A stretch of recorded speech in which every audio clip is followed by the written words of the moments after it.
మా కవిత గారు పార్టీ పేరు పెట్టాలని చెప్పడం జరిగింది. అయితే దానికోసం మీరు ఏం చెప్పాలి? పార్టీ పెట్టాలని అంటే ఆమె ఎప్పటి నుంచో పార్టీ పెట్టాలని ప్లాన్ తోటి ఆమె చాలా దుక్కుల్లో ఖమ్మం కానీ ఎక్కడెక్కడ తిరుగుతుంది. నిన్న దీనికోసం కూడా ఇప్పుడు మన బస్సు వాళ్ళది ఏదో గొడవ అయింది కదా, దానికోసం కూడా పోయి అరెస్ట్ అయింది. పార్టీ పెట్టాలని ప్రతి ఒక్కరు అనుకుంటాను. సొంత పార్టీ పెట్టాలి, ఎందుకంటే ఆమెకున్న అభిమానులు ఆమెకుంటారు, వాళ్ళ నాన్నకున్న అభిమానులు ఆమెకుంటారు, పెట్టుకోవాలని ప్రతి ఒక్కరు అనుకుంటున్నారు. అయితే ఆమె ఏమని చెప్పారంటే మేము మా పార్టీ పేరు టీఆర్ఎస్ అని చెప్పి పెడతామని చెప్పేసి ఆమె చెప్పింది. ఆమె అయితే కేటీఆర్ గారు ఏమంటున్నారు అంటే కేటీఆర్ కూడా మాకు బీఆర్ఎస్ అచ్చొస్తలేదు, మేము టీఆర్ఎస్ అని పెడతామని చెప్తున్నారు. సో దానికోసం మీరేం చెప్పాలి?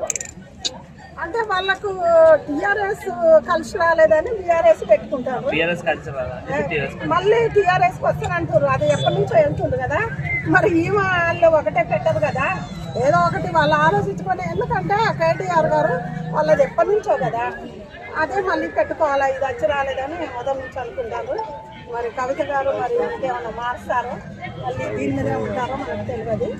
మార్చుకుంటారో ఒక్కటే, ఇప్పుడు అన్న చెల్లెలు ఒకటే పెట్టరు కదా, తండ్రి బిడ్డలు. ఇంకేదన్నా మార్చుకోవచ్చు, మార్చుకున్నా వచ్చి మార్చుకోకుండా కొన్ని సీట్లు కూడా రావచ్చు. అయితే ఇద్దరు ఒకళ్ళు టీఆర్ఎస్ అని పెడితే ఏమవుతాం అంటే ఆల్రెడీ వాళ్ళు టీఆర్ఎస్ ఉన్నారు, మళ్ళీ ఇప్పుడు అంటే ఈమె టీఆర్ఎస్ పెడుతుందని చెప్పేసి కేటీఆర్ గారు పెడుతున్నారు టీఆర్ఎస్ అని. అట్లానే ఎందుకు అనుకుంటాం, మాకు ఎప్పటి నుంచో ఇది మాకు ఒక ముద్దర కదా పార్టీ అని అనుకోవచ్చు. ఎప్పటి నుంచో మాకు ఏమన్నా ముద్దరు కదా, దాని ప్రకారంగా అనుకోవచ్చు.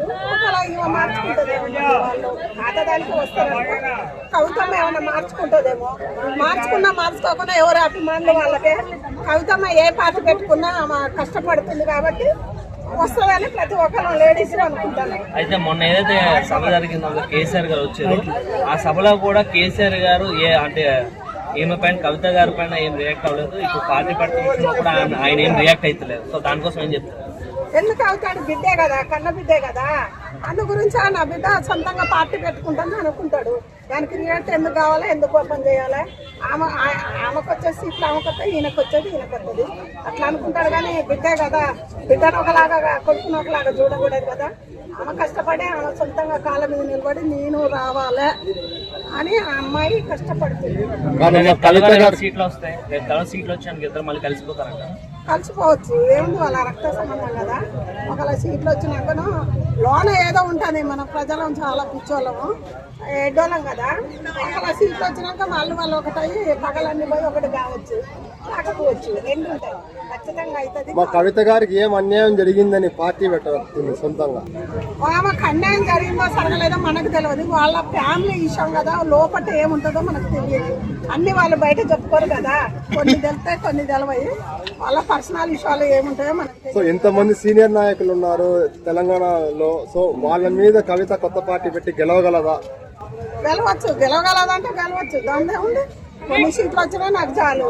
అంటే నిజామాబాద్ లో ఒకప్పుడు ఓడిపోయి తర్వాత ఎమ్మెల్సీగా గెలిచింది కదా, సో అట్లాంటప్పుడు ఇప్పుడు ఇంత నెట్వర్క్ లో మరి నెట్వర్క్ అంటే కొంతవరకు అయినా నాకు నేను ఇంత ముందు నేను చేసిన కదా, అందు గురించి ఆమెకు అవగాహన ఉంది. కొంచెం ఈ పరిపాలన చేయొచ్చు, ఏది ఎట్లా చేసి అవగాహన ఉంది కదా.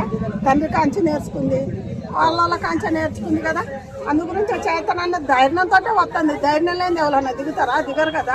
ధైర్యం డబ్బులు ఉంటే చేతనన్న ధైర్యం